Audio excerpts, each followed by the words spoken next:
আসসালামু আলাইকুম, শুভ সকাল।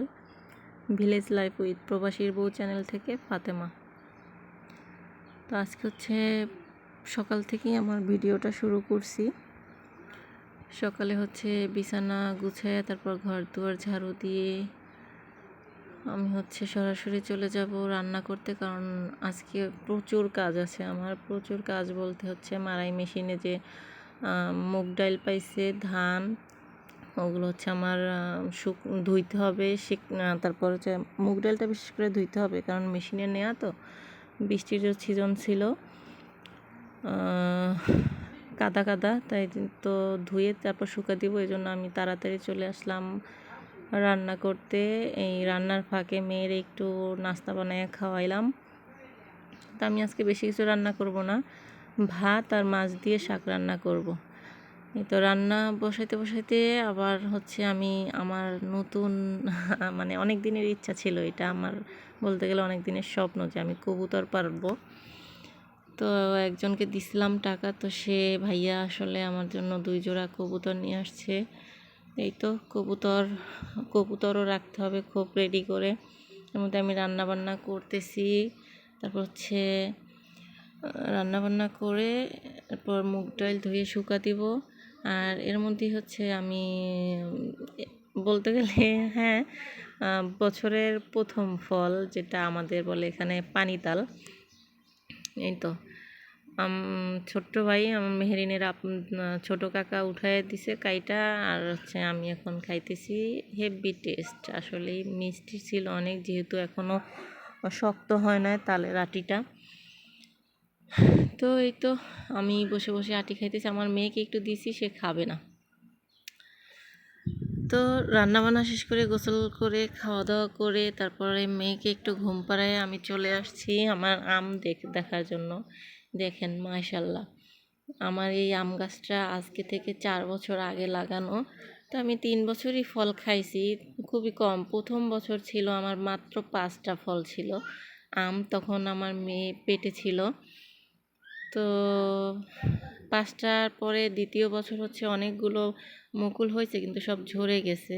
ইনশাল্লাহ এবছর এত পরিমাণ মুকুল হয়েছিল যে আমার গাছের ডালগুলো পুরো নুয়ে ছিল। এই যে এখনও ভিডিওতে দেখা যায় যে আমি কিন্তু ডালগুলো বেঁধে রাখছি, মানে ওর দাদাকে বলছিলাম যে ডালগুলো একটু উপরে বেঁধে দিলে তাইলে আম নিচে আর ঝুলে থাকবে না।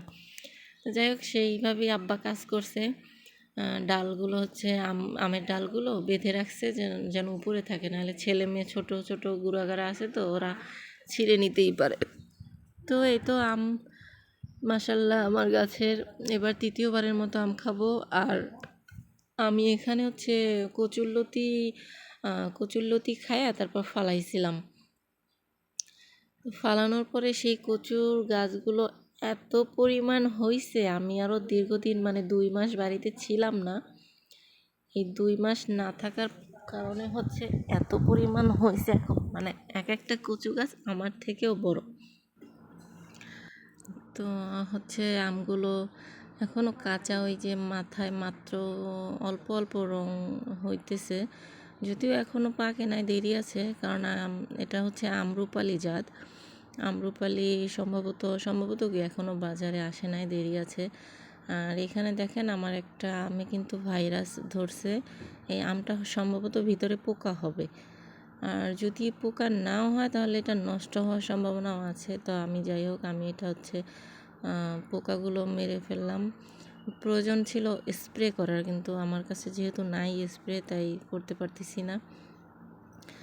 যাই হোক, ইনশাল্লাহ যখন পাকবে তখন আপনাদেরকে দেখাবো। যেহেতু আপনারা আমার ফ্যামিলির লোক, এখন থেকে টুকিটাকি ইনশাল্লাহ সব কিছুই দেখতে পাবেন।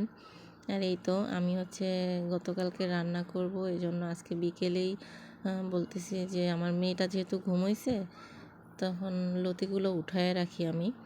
রাতে যদি কাটতে পারি, কারণ লতি কাটতে অনেকটা সময় লাগে, ঝামেলা, যেহেতু ছোট মানুষ, ও ধরবে, চুলকাবে, মানে বিভিন্ন সমস্যা। এই জন্য বলতেছি যে ও ঘুমাইছে, তাহলে এখন আমি উঠায় রাখি, রাতের বেলা হচ্ছে কুইটা রাখলে পরের দিন সকালে আমার রান্না করতে একটু সুবিধা হবে। তো যেমন ভাবা তেমন কাজ। আমি হচ্ছে এখন লতিগুলো উঠাইতে আসছি। মাশাল্লাহ, আমরা 2 মা মেয়ে, তো আমার মেয়ে তো আর খাবে না, আমি তারপর বড় ভাবিকে দেবো। মানে রান্না করলে হয় কি, আমরা আমার বড় ভাসুর জাল, তারপর হচ্ছে আমার ভাইজি যেটা ভাসুরজি, ও বৈশাখী অনেক পছন্দ করে এই লতিটা। তো ভাবছি যে ওদেরকেও দেবো, আর আমি যেতটুকু উঠাইছি মাশাল্লাহ অনেকখানি হয়ে যাবে। আর একটা বিশাল বড় বড় মোটা সাইজের এই কচুগুলাও খাইতে অনেক মজা, অনেক টেস্টি। কিছু কিছু কচু আছে, যেটা কচু শাক, যেটা খাইলে হচ্ছে গলা চুলকায়, কিন্তু আমার এখানের ক্ষেতের কচু মাশাল্লাহ একটুকু গলা ধরবে না। টক ছাড়া রান্না করলেও সমস্যা নেই, সেই টেস্ট। আর হচ্ছে শুধু আমরা না, এখান থেকে প্রায় আমাদের বাড়ির অনেকেই কচু শাক নেয়, কচু শাকের চাহিদাটা মেটে। আর এখন আমাদের হচ্ছে বাহির থেকেও আনতে হয় না।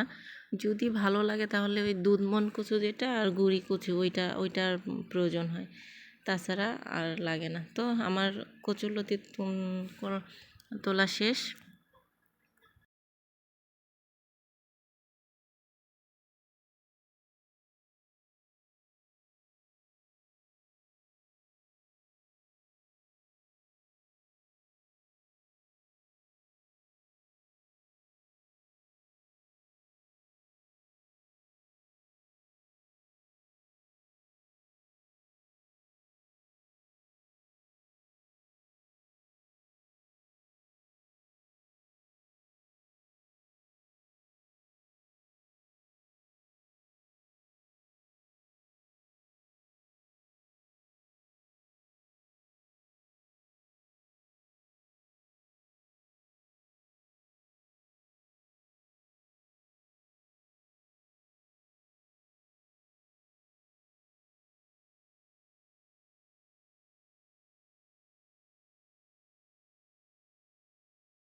তোলা শেষ হয়ে গেছে। এখন এই যে দেখেন, আমার হচ্ছে একটা পুঁই চারা, এই চারাটারও বয়স প্রায় 3 থেকে 4 বছর হবে।